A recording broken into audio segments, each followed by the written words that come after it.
Welcome to the Launchpad presented by Deloitte. On now, Sasktel Smart Ag with Heather Clair, Marketing Manager, Smart Ag. Heather is a 20-year veteran of the ag industry with experience in both retail and wholesale before shifting to focus on technology advancements and applications. Heather is passionate about the advancement of agriculture and how technology can be applied to help growers improve their yields and create a more sustainable future for generations to come. She works with the team at Sasktel to collaborate with their partners and take Saskatchewan's knowledge beyond its borders. Please welcome Heather Clair to the stage. Hello, everyone. Thank you for coming out today, and welcome to the Sasktel Smart Ag Lunch and Learn. My name is Heather Clair. I'm the marketing manager in charge of Smart Ag at Sasktel, and I'll be your MC for this event. Before we begin, I'd like to take a moment to respectfully acknowledge that the City of Regina is on Treaty 4 territory, the traditional territory of numerous First Nations, including Nehiyawak, Anishinaabe, Dakota, Nakota, Lakota, and the homeland of the Métis Nation. We recognize the First Nations and Métis people, acknowledging their histories, culture, and significant contribution to our province. Thank you all for joining us here for lunch. We're extremely excited to be able to tell you about the Smart Ag ecosystem that we've been working on here at Sasktel.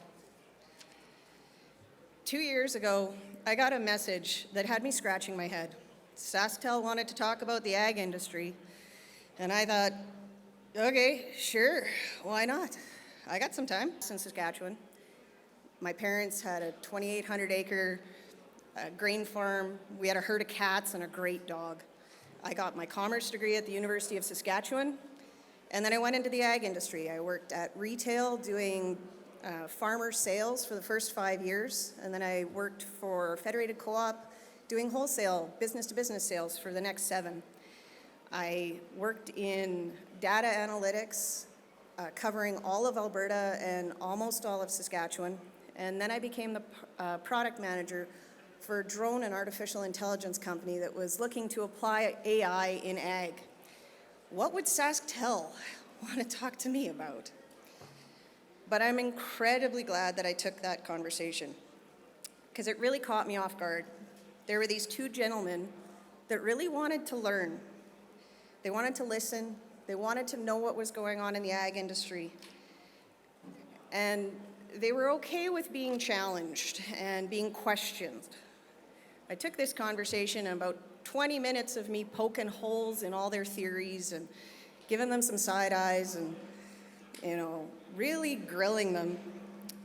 I all of a sudden realized that maybe they had something here, that this was something special, and if I could get my foot out of my mouth, maybe it's something I could be a part of.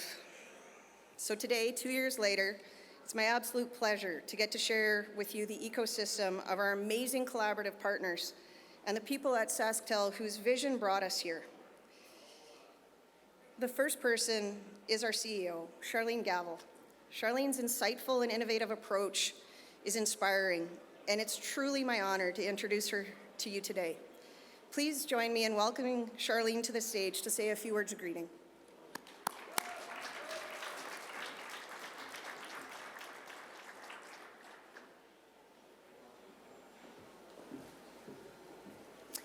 Thank you, Heather. Heather is so knowledgeable about Smart Ag and about the industry. I just love listening to what she has to say, so I know it's going to be a great hour here. So good afternoon, everyone, and thank you. It's my absolute pleasure to be here today at Canada's Farm Show to celebrate our incredible agriculture industry. At Sasktel, we absolutely understand that agriculture has been and will continue to be the backbone of our provincial economy. For nearly 120 years, our company has embraced and delivered new technologies, products, and new services to our customers all across Saskatchewan.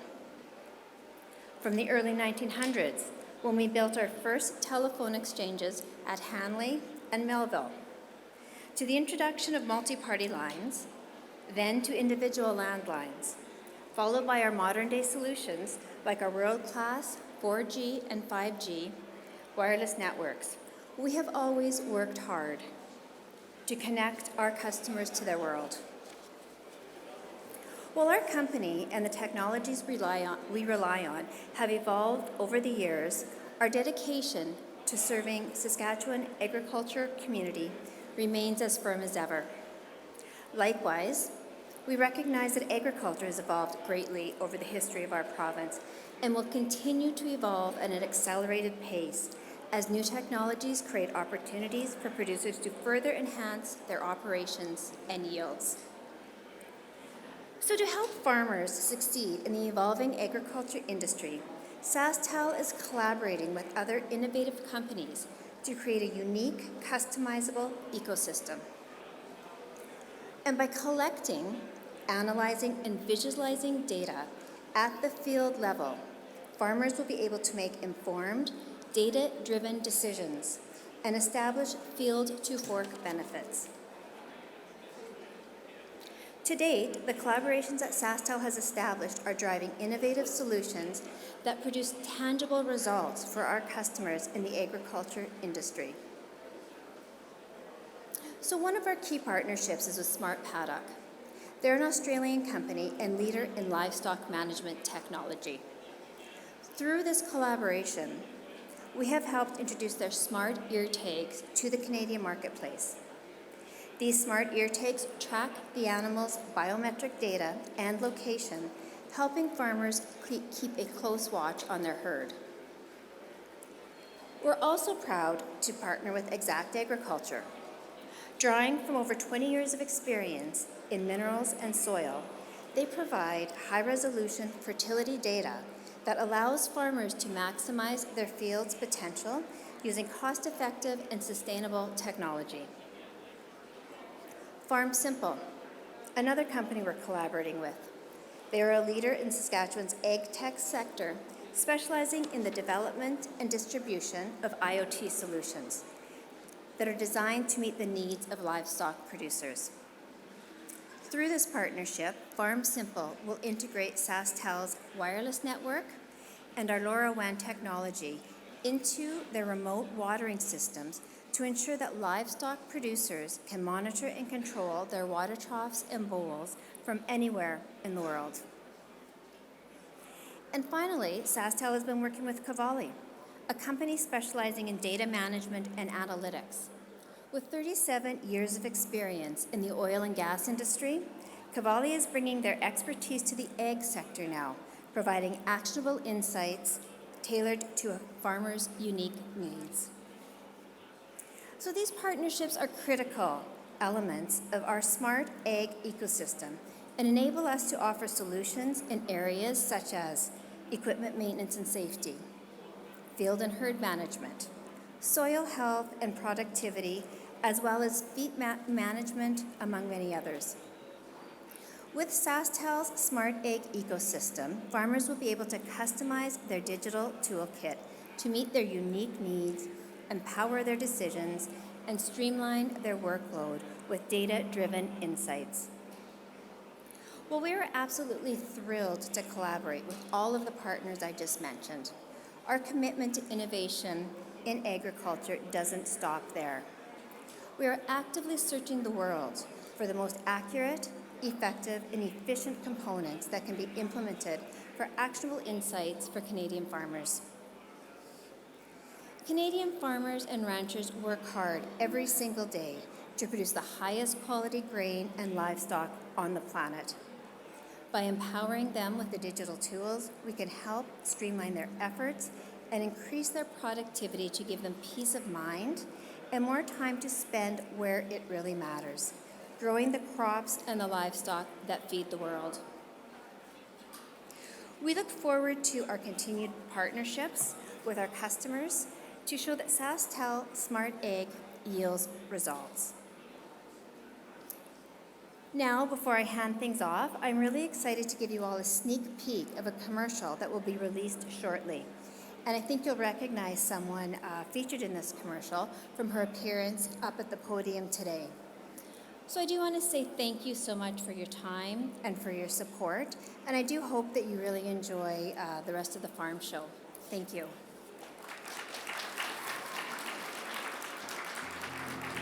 Smart ag is about data. It's about decisions. It's about analytics. So it's taking everything that is already being created and amalgamating it in one place. My name's Heather Clair. I'm the marketing manager in charge of Smart Ag at Sasktel. I'm a farm kid from way back. I grew up on a farm outside of Radisson, Saskatchewan. I have 19 years in the ag industry. The first 11 are in what you consider classic agriculture. And then I started doing something a little different. I was brought on by a company that was the first to use data to show farmers how to do analytics on their own farm. At Sasktel, I'm working with the team and informing them on all of the things that are agriculture. We're working on the background infrastructure to help power the different tools that are being developed within the ag space. Instead of having something written down over here on a notepad and something over there in a spreadsheet, you can actually pull it all into one single place and use it to analyze year over year, season over season, different crops, different applications. The great part about Sasktel Smart Ag is that it's completely customizable. Maybe you have cows, maybe you have specialty canola. All of these things make every farm unique, and having tools that cater to that uniqueness will help farms adopt technology at a higher level. What does that mean to the farm? Adoption of technology can make it so that you're very efficient with your time, with your energy. Maybe you actually get to spend an extra day at the lake with your kids, or spend it doing something that you wouldn't get to do otherwise. One of the things that ag tech can help with is traceability. It will only continue to instill trust in the food industry to let the ag industry make the decisions to continue to grow more food to feed the world. It's all about finding the right solutions for farms. Well, that starts with making sure that partnerships are there. By finding great companies to work with, we can empower them to continue to develop tools that are unique and necessary in the ag industry. And we provide the back-end infrastructure and connectivity to be able to bring that to the farms. I have an immense amount of respect for farmers. Leaving the land better for the next generation is the legacy that every farm is looking for.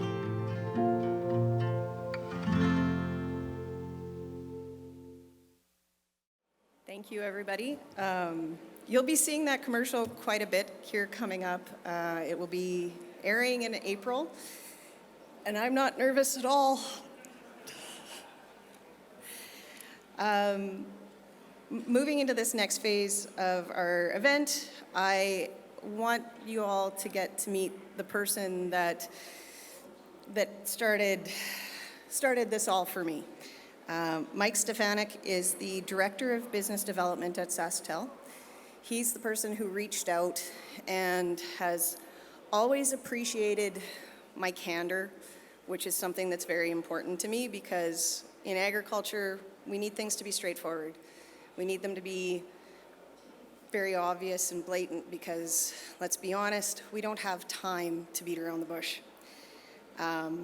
Mike has dubbed my pickle face because when things get said and I go, no, it looks like I just ate a very sour pickle. So I would like you all to help me welcome Mike, who's going to let you guys in on our mentality and how we brought this ecosystem together. Mike?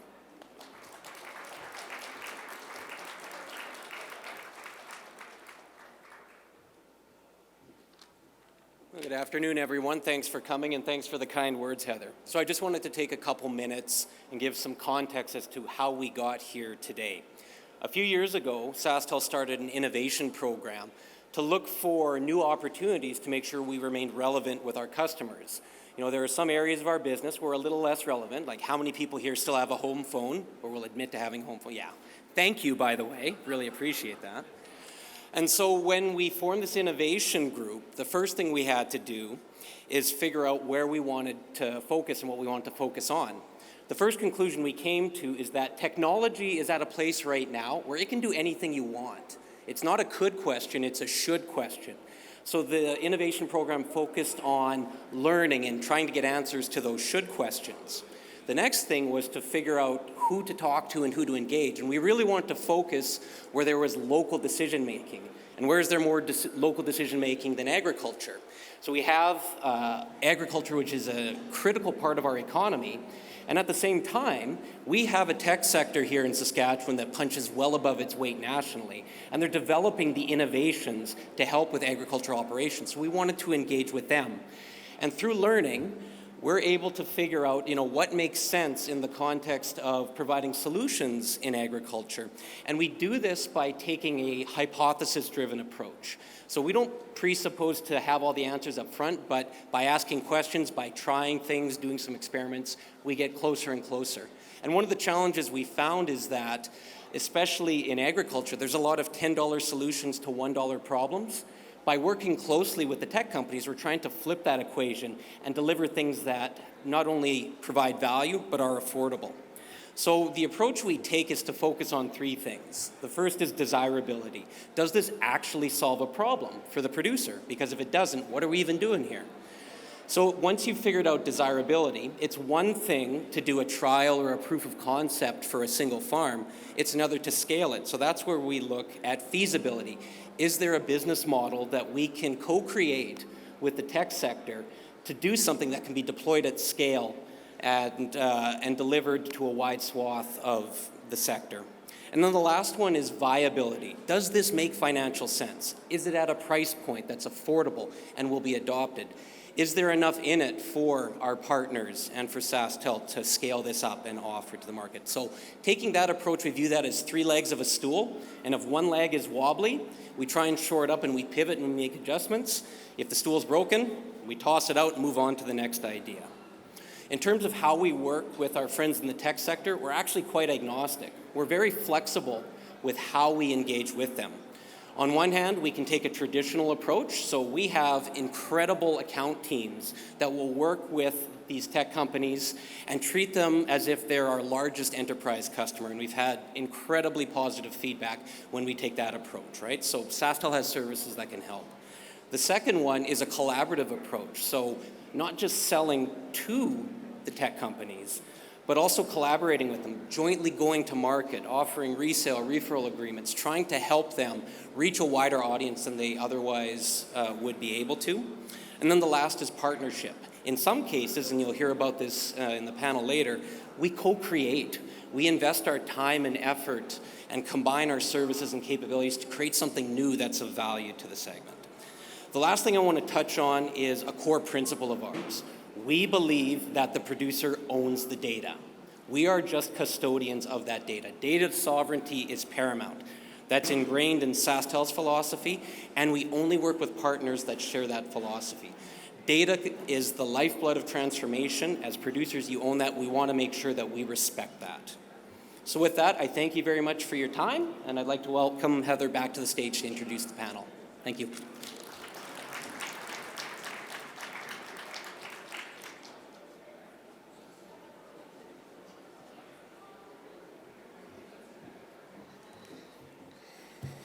Now we're at the part that I am very excited for.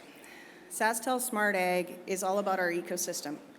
Sasktel is providing the background infrastructure for others to build off of. We'll make sure that the data gets where it needs to go, that it gets housed, that it gets computed. But it's these companies that I'm going to call out that are truly the important part here. I am going to call out each of the companies individually, and they're going to join me for a panel. First up, Rob Friesen, President of Exact Agriculture. Management. Charles Goranson, Managing Director at Cavalli.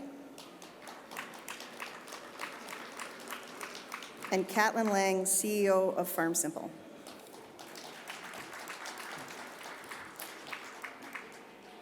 So there is actually a fourth company that's part of our ecosystem. Smart Paddock is not able to be with us here today because he's actually over in Australia where the company is headquartered.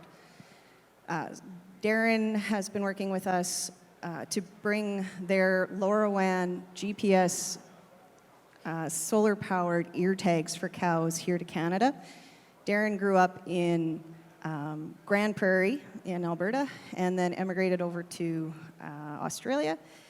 but he always remembered Canada and the issues and challenges that we have in agriculture. So when he created his smart ear tags, he wanted to bring them back. So I'll do my best to represent Darren and Smart Paddock, but if you have any questions, please join us at our booth. We've got a lot of great information about Smart Paddock and the rest of these guys there. So to start with, Rob, why don't you tell us about Exact Agriculture? Let us know who you are and what it is you do. Thanks, Heather. Nice to meet everyone. I'm Rob Friesen, as she said, president of Exact Agriculture. We are new to the space. We have a technology that we've developed in which we use multispectral data off of satellites and real-world soil samples, and we, through the abilities of AI and our technology, are able to tie those together. So in short, at the satellite level, we're able to provide a 0 to 6 inch fertility profile for large amounts of land. We're very scalable, and we can reduce our costs with saving soil sampling. So we provide very granular data with less effort in the field. So, Charles? Hi, everyone. I'm Charles Goranson. I'm the managing director at Cavalli. We're an engineering firm based out of Regina here, and I've been around for about 37 years. We've been primarily in the software game, so mostly enterprise software systems, working primarily in oil and gas, mining, pipelines. But in the last 5 years, we've kind of transitioned and worked with Sasktel to be able to provide that same level of software to the farming community, and yeah, really about using the geographical information systems, so GIS, real-time data with Aviva Pi and asset management systems. So getting a full consolidation of all of the farm data, because there is so much of it, and getting it into a standard format so you can actually use it in an efficient format. Thanks. Callan? Hey everyone, my name is Catlin Lang. I'm the founder at Farm Simple Solutions. So what we've done over the past few years is develop hardware systems to monitor livestock water levels, temperatures, pressures, basically tell you if your livestock have water, if your well system's pressured up while you're not there, give you early warning if something goes wrong, and just save you a little bit of time in the day. Awesome. Now, it's the question that I am always curious about, but why did you guys choose us? Why did you choose Sasktel to be a collaborative partner to take your business to the marketplace? Maybe Catlin, you want to go first? Yeah, I can start. So being from Saskatchewan, naturally, everybody knows Sasktel. So we see a great brand that everyone knows, and we see the value in the partnership being we're supported through a brand that somebody already knows. Yeah, for us, I think very similar to that. Known Sasktel forever, and I think it brings a lot of validity. We've traditionally worked with some of the largest oil and gas customers in the world, and really just started working in our own backyard about 6 or 7 years ago. And so to have Sasktel as a partner to help us with infrastructure and communication, it really helps us with our ability to get our product out there and help us in every way. Yeah, I'll echo those sentiments. We're a Saskatchewan company. We wanted to partner with people that knew areas of business that would help us advance in the space. So Sasktel provides that, and I will say this too, it's a lot of our approach is based on relationship and trust, and that's there with the partnership that we've developed. Awesome. Thanks, guys. I know with Smart Paddock, one of the reasons that they chose to partner with us is our LoRaWAN network. We're one of the only ones that are commercially deploying a LoRaWAN network in a large way. So it was having that technology that they could build off of, that they could continue on for. In the large scale, where I've been in the ag industry for about 20 years, as I said. I've seen some evolution. I know there's a lot more that happened before me. But the way that I see the ag industry going and shaping, it's these scalable tools. It's solutions that can either, increase your ROI, decrease your depreciation, or find ways to save you time, save you effort. And those are the sort of tools that I'm looking for. And I can say with a large degree of certainty, you guys all fall under that. That's one of the reasons that I've been so extremely excited to work with you all. Where do you see the ag industry going? What are some of the trends that your different areas are targeting, and what do you hope to accomplish? Maybe Charles, do you want to go first? Yeah, I think the agriculture industry right now is a very, especially in the tech space, it's a very interesting climate. You have so many different technologies that are now having a lot of data-driven results, and I think it's a big thing that we've seen is there's been so much smoke and mirrors. Being Saskatchewan citizens, there's so many people that, there's always a new thing and you'll get so much more. But now that we have data to prove a lot of this out, it's a real exciting time, and that's really where we come in. I see a lot of trends in new cool things that don't necessarily have a direct comparison to. So I think having kind of some ways that you can compare apples to apples and really have true value in the data that you're bringing in. Yeah. Yeah, I see right now there seems to be a lot of uncertainty. You have a political landscape, you have pressure to be sustainable, optimize, you hear all the buzzwords. I think where we fit and how we can help the ag industry move forward is providing some level of confidence and consistency in data. Like Charles said, there's a drive and a push in the ag tech industry. The adoption of that and applying it to provide that solution and confidence at the grower level is ultimately what we're striving for. I think I'll bias my answer to livestock because that's mainly what we deal with. But I would say technology in the livestock industry has been left in the dust. We've seen lots of investment in grain farming technology around that, mainly because it's been viewed as the bigger market. I think now that the livestock sector is getting a lot stronger, we should see technology develop for them as well. No, I would agree with you. I've been in the ag tech industry for about 10 years, and it's really only in the last few that I've really seen that investment going into the livestock industry and really developing a larger suite of tools for that side of the industry, and it's great to see. As far as evolution in the industry, I can see that continuing to push out. We can start seeing more and more of those technologies coming into the livestock area. I also see, as far as it goes on both sides, whether it's broadacre, livestock, making sure that it's the right tool for the job. A lot of customization, making sure that those tools connect.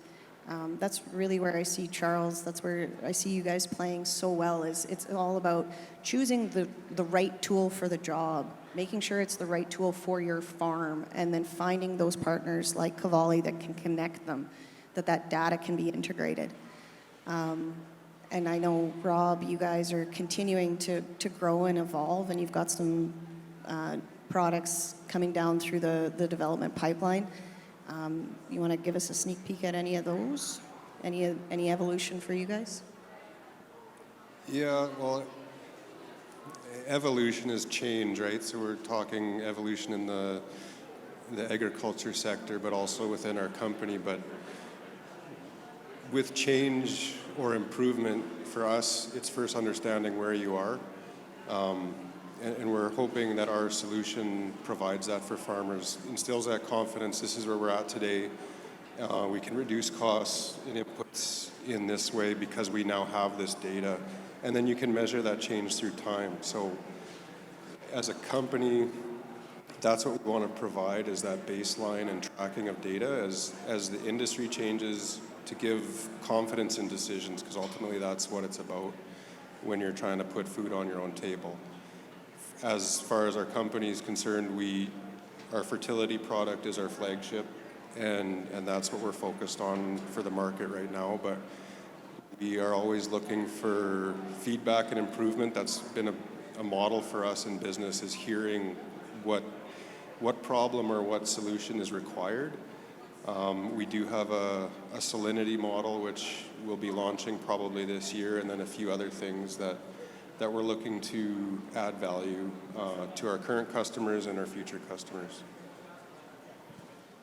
Yeah, I think, a big thing that we've seen as well is a lot of the point solutions and a lot of these end kind of deliverables. At the end of the day, what's that next step for that data? What is the end result that you're trying to achieve, and how can we? I think that's a thing that's missing right now in the industry, is who are you trying to provide that for, and how can we make it more accessible to get to that end result? So how can we combine different data sets to really come to a more wholesome kind of result? Whatever you're looking for, that is. Combining weather data, combining, agronomy data, any of those types of things. To expand on that, typically how our product has developed up until this point is just feedback from customers and producers. So we simply started with a system that sent you a text message if your water went low. Well, through feedback, we started getting questions like, well, can I know the trending data of how much water is in that trough throughout the day? And then, well, I know there's water there, but can you tell me what the quality is? Is it safe for the animals to drink? So our product evolves based on just feedback from the customer. What else do you need? What other data do you need? And we'll figure out a way to collect it for them. Yeah.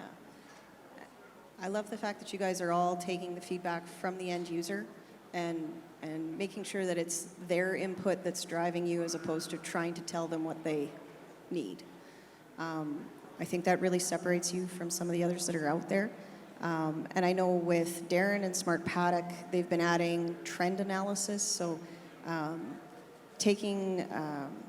monitoring the cow's movement patterns and knowing that, the cow used to be very active and now it's not. It gets flagged. That's a downed animal.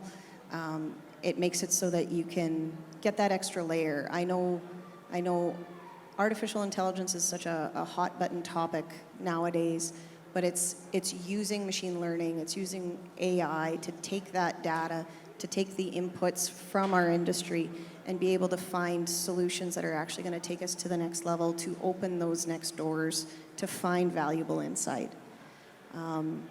Anybody have any thoughts in the AI realm? Or Well, I have so many thoughts, but I'm going to... Yeah, and it is scary. Any change or any new thing can be scary, but we're focused on the positives around it. And for us, it's a tool, and it's a tool that can make things better. If, in our specific example, it's enabled us to analyze millions of acres with reduced effort. And that's something where we can then pass a cost savings off to our clients and customers, which helps drive the industry. Like right now, our numbers, and it's just estimates, but within the province, only a maximum of 20% of people are measuring their soil fertility in a real way, and it's been shown that measuring that enables a higher yield and better output when you have a strategy around it. So if we can make it more accessible through a tool like AI, we see that as a positive for the space. Yeah, so I think AI being a buzzword right now, machine learning has been around for years and has become more scalable. But I think the base principle, 30 years ago to today is still the same. Garbage in, garbage out. If you don't have the right data set, you don't have the right data standardization. About 30% of our consulting business is doing data standardization projects. And so if you don't have good data, good clean data to actually do any of your analyses or plug that into an AI algorithm or machine learning, you're not going to, I think that's the first step, is ensuring that, again, like I said earlier, comparing apples to apples.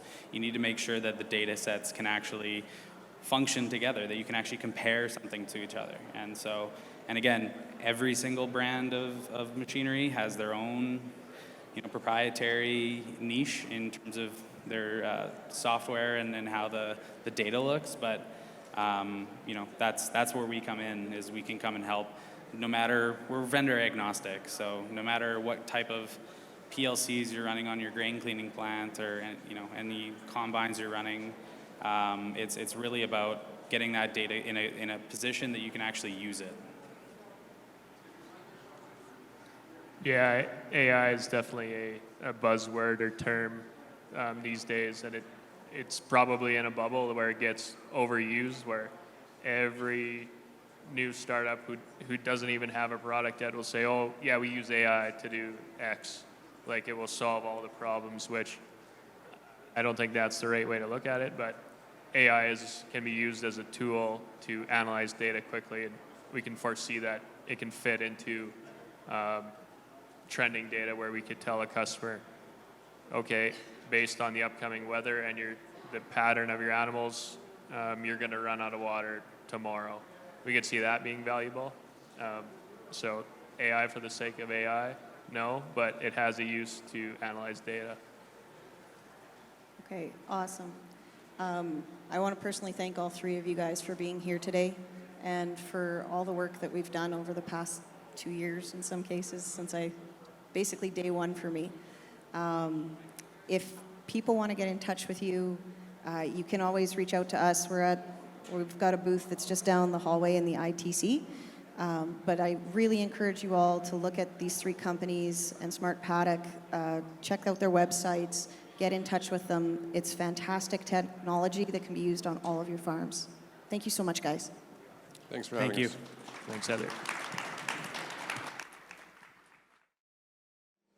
So to close out our event today, we have a real treat. The second person that was on that call way back when, Nathan Wilson, Director of our Innovation and Collaboration team, is joined by Dr. Stephen Webb from the Global Institute for Food Security to discuss innovation for Canadian agriculture. Please help me in welcoming them to the stage.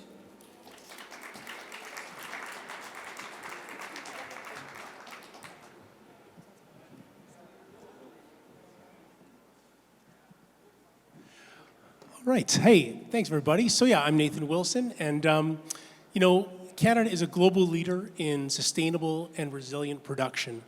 And the technology and practices adopted by many Saskatchewan producers have helped them to do more with less. Meanwhile, the agri-food research and development community is poised for a next generation of innovations, which is further going to enhance crop production.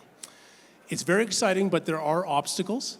And our discussion today is going to be about some of the challenges and opportunities that Canadian agri-food faces as we try to leverage innovation. So with that first one, Stephen, let's talk about innovation today. In your opinion, what are the most impactful innovations that have benefited Western Canadian growers, and how do we know these innovations have been successful? Okay, Nathan, thanks, and it's a great opportunity to be here, and I see members of the Ministry of Agriculture, and I need to thank them because the report that we're going to share some data on about innovation and driving innovation, which is really a Saskatchewan story, is part of the sustainability story of Canadian and Saskatchewan farmers. And also, if you walk the various halls at the show, you can see where that innovation began. Those farm equipment companies that developed and pioneered no-till and minimum till are foundational to the innovations that lead to the sustainability story that we have. We also need to recognize that here in Canada, partnership and collaboration has allowed innovation to take place.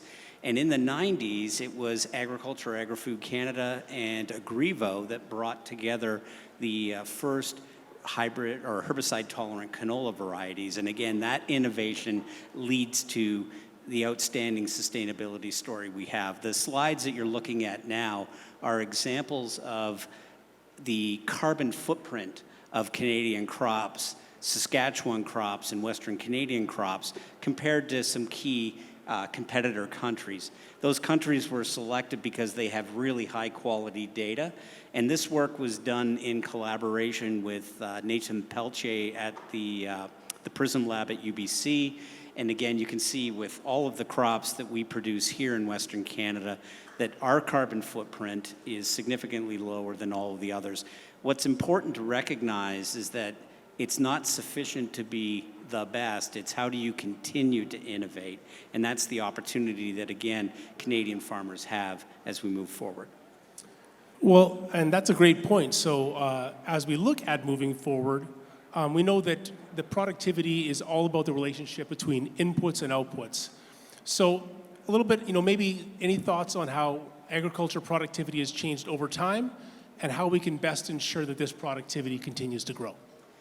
Yeah, thanks, Nathan. So one of the things that since the early 2000s, with the challenge of how do we feed a growing world population of 10 billion by 2050, there was a considerable effort looking at how do we see agricultural productivity or total factor productivity. And what we saw in the early parts of this century was fairly decent annual increases or decade increases in productivity. But in the last couple, they've kind of stalled and started to slide. In December 23, Farm Credit Canada came out with a report that we here in Canada alone have left $30 billion on the table at the farm gate because our productivity has fallen behind the curve. And in February of this year, RBC reported that Canada has slipped from the 5th largest exporter of food to number 7th. That has cost us, $44 billion of revenue. And to get back to 5th, we would have to increase farm gate productivity by 10% and value-added processing by 50% in the RBC report. And again, this shows that global innovation is sliding, not just in agriculture, but here in Canada, we're seeing innovation slide across all the business verticals, and that requires us to reimagine how we do innovation. Well, and to that, we've had the chance to work together, Stephen, and I've been completely blown away by learning more about what you do at the Global Institute for Food Security. And I know that there's some exciting innovations and collaborations you're working on right now. Do you want to share any of those with us? Yeah, so one of the ones that we've been engaging the entire ecosystem around has been around breeding acceleration. And a year ago at this farm show, FCC announced an investment into GIF's accelerated breeding program of $5 million. And through this approach, we want to bring breeding in crops that are important for us here in Western Canada, like wheat, barley, the pulse crops, into the and even the beef industry, into kind of where the rest of the world is practicing breeding technologies. For example, the approach of breeding acceleration or genomic selection has been around since the early 2000s, pioneered by the dairy industry. And the graph on the right, you don't have to be a scientist to see the change in the slope on the curve, where they started to implement breeding acceleration in terms of both profitability and productivity. Our competitors are using this approach. And for us here in Canada and at the Global Institute for Food Security, our mission is to work with partners to discover, develop, and deliver innovative solutions. And we see the opportunity to bring this proven technology to the Canadian plant breeders and livestock breeders that do not currently have access to it. To put it in perspective, that Australian example, our competitor, they did in basically what they did there was 21 years of breeding in 7 years. And that is the example. They produced a variety that yielded 30% higher than the industry standard in one cycle of their breeding program by being able to apply this technology. From a technical perspective, it's proven. It works in cattle, hogs, poultry. It works in corn, soybean. The Australians have it working in peas, in wheat. It has been exemplified in canola. And again, the opportunity for us here in Canada is to reimagine how we work together. That's the innovation we're really after. Thank you, and that's such a theme. Once again, the technology typically works. It's how do we work together, collaborative in a business model that makes sense, and how do we make sure that everyone's data is respected and protected, but still allowing us to collaborate. So to that end, we have had a chance to sort of work together. Maybe a little bit, what was it? When we first started to talk, Stephen, I think we had lots of ideas and there was lots of excitement and very similar mindsets. What are some of the reasons why you did choose to work with Sasktel, and what are some of the things you think we can do to support the agri-food industry moving forward? Okay, so around the opportunity to deploy the accelerated breeding program here in Canada, and particularly the approach that we're taking, which is a consortium-based model, which involves public and private breeders, but also all the members of the value chain, from the producer groups to the end users. The opportunity to do and share data in a safe, secure, and to ensure our data, Canadian data, is repatriated or remains in Canada, because again, the value of data is the ability to remine it, reuse it, to really drive that acceleration. And those opportunities to have a safe, secure, auditable, and trusted ecosystem are absolutely essential to being able to enable this new way of innovating together. Again, we've got tremendous breeding organizations in Canada. One of the reasons why we have a very resilient agricultural community now is our genetics are better.